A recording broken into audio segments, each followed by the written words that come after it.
passar a vida inteira sem saber exatamente o que a natureza esperava de você. E aí, é claro, você vai viver de qualquer jeito, sem saber exatamente qual é a tua praia, quais são as tuas forças e os teus recursos. Você acaba vivendo aonde tem lugar, você acaba se encostando aonde deixam.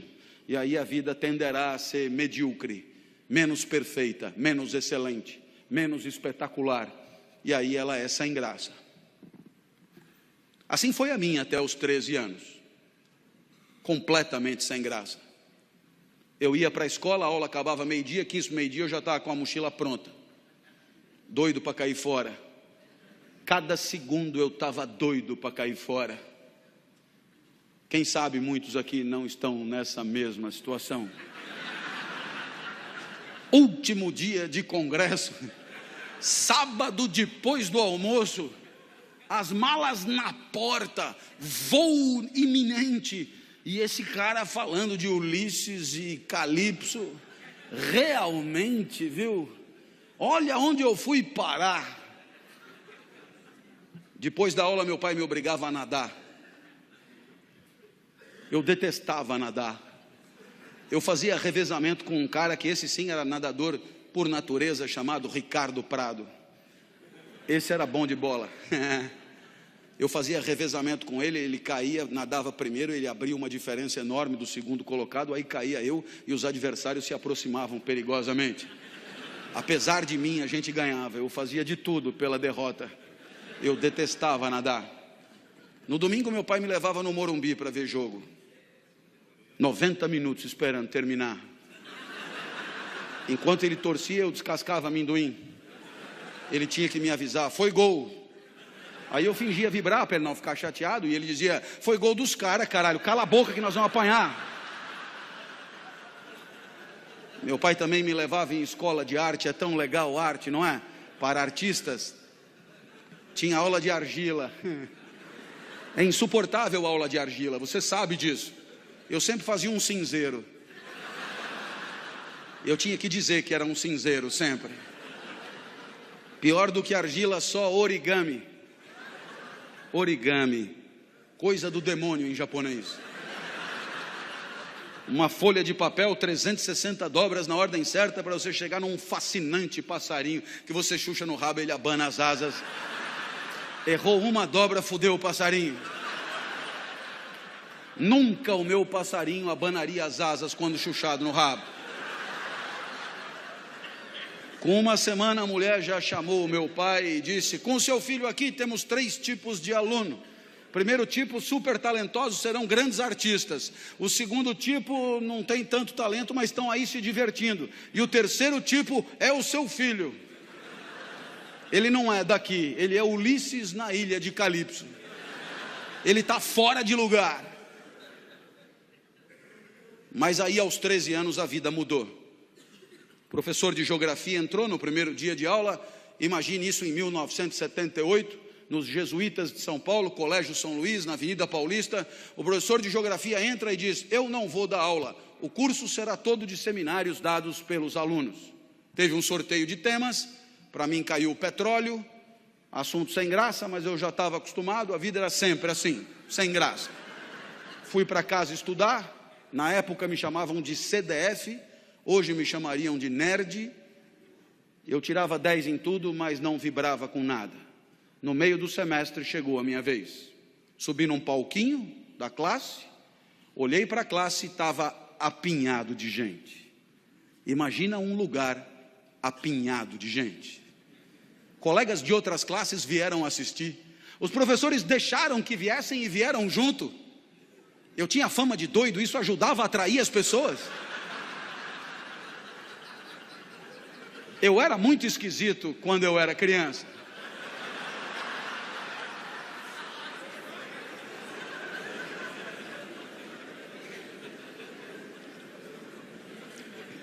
Eu sei o que você pensou, mas eu era muito mais esquisito quando eu era criança. Eu sei que pela primeira vez, quando eu olhei todo mundo ali, eu me senti bem, foi legal estar onde eu estava. Pela primeira vez eu me senti Ulisses em Ítaca. Pela primeira vez eu estava no lugar certo. Aristóteles do lado comemorava. Pela primeira vez aquele lugar era adequado para mim, como a várzea é adequada para o arroz e o deserto ao cactus. Pela primeira vez daquele lugar eu não queria ter saído nunca. Para ter certeza que ia demorar o máximo de tempo possível, eu não começava. E olhava para todos em silêncio, os colegas se cutucavam. Esse cara é mais doido do que eu imaginava. O professor me ameaçou: comece, eu vou lhe dar 0. Eu tive que começar, cheio de entusiasmo, falei tudo o que eu sabia sobre o petróleo. Mas eu falei rápido demais. Quando eu acabei, faltavam 50 minutos ainda. Um colega disse: professor, deixa ele continuar falando, é tão legal o jeito que ele fala. E o professor disse: ele que fale, a aula é dele. Nossa, que dilema, que dilema. Eu não queria sair dali, mas não sabia mais porra nenhuma para falar. Então eu decidi inventar sobre o petróleo. Quando eu decidi inventar, eu lembrei do meu pai.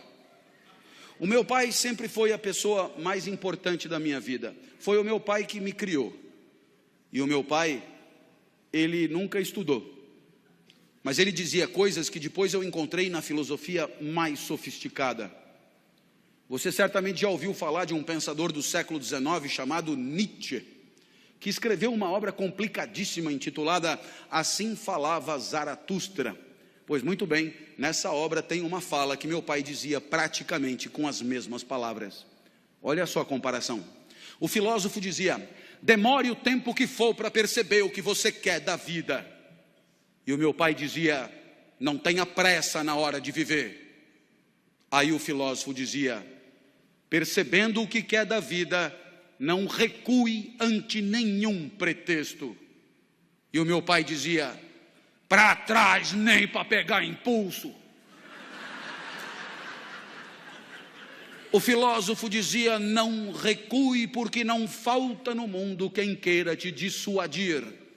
E o meu pai dizia: não recua, porque o mundo está cheio de gente querendo te fuder.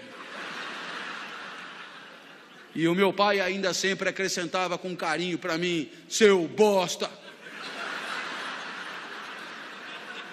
Eu lembrei do meu pai, eu me empertiguei, ali não tinha mais como recuar, e eu disse: bem, o que eu falei até aqui está no livro de vocês, é só ler. Está fácil. A partir de agora eu peço que anotem, porque o que eu disser não está escrito em lugar nenhum. Olhei para trás e vi que o professor arriou os óculos intrigadíssimo. Eu tive medo, mas eu lembrei do meu pai. Seu bosta. Ali não tinha mais volta. E eu comecei: não adianta nada ter petróleo no seu território se o petróleo não presta. Tem petróleo bom, mas tem petróleo ruim. Tem petróleo que não energiza nada. O petróleo não tem a mesma qualidade pelo mundo afora. Da onde eu tirei isso, não me pergunte. Mas dando palestra na Petrobras, eles me garantiram: a intuição é perfeita, tinha petróleo que não presta mesmo, tem petróleo que não energiza nada, eu já sabia aos 13 anos. Então eu me levantei mais e disse: todo mundo sabe que o melhor petróleo do mundo é o petróleo da Romênia. Começaram a anotar. Eu achei fascinante que anotassem. Então eu expliquei: do norte da Romênia, claro, região da Moldávia. A Moldávia não existe. Eu tirei das aventuras de Tintim. Eu olhei para trás e vi que o professor balançava incrédulo. Ele não devia entender nada daquilo. Eu não sei nem onde fica a Moldávia. Esse cara não pode estar zoando com a minha cara. Eu vi que era hora de quebrar ele no meio, aproveitar a fragilidade dele. Perguntei: o senhor sabia disso? Ele olhou apavorado e disse: não sabia. Eu falei: então anota para aprender alguma coisa.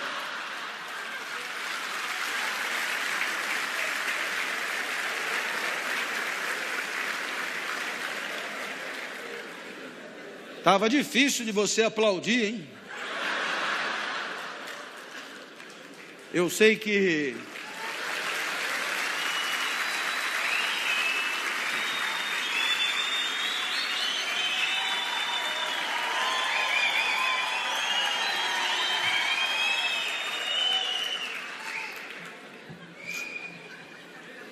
Vamos fazer desse evento um evento inesquecível.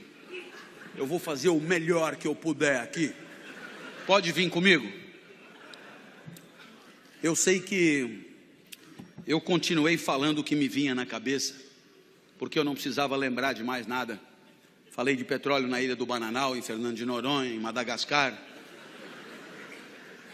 Um colega disse, dá para repetir? Eu falei, eu mandei você anotar, cara. Não lembrava de mais porra nenhuma que eu tinha dito. Terminou o seminário, vieram os aplausos frenéticos, e um outro colega falou, professor, deixa ele dar todos os seminários. O professor falou, mas ele só estudou sobre o petróleo. Eu falei, quem falou? Saí dali, eufórico, fui encontrar o Fusca branco do meu pai, e o meu pai nunca tinha me visto correr, nem andar, eu me arrastava, na verdade.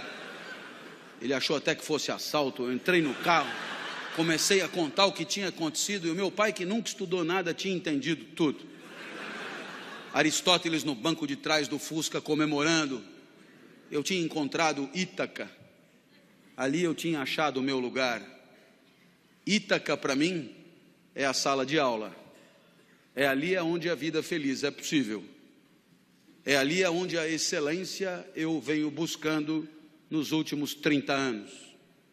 É ali onde a felicidade atravessou a minha vida. Dali nunca mais saí. Os gregos comemoram mais uma vida bem-sucedida. Aquela pequena goiabeira que virou uma grande goiabeira. Aquela pequena planta que não encruou, mas vingou. Essa é a reflexão primeira.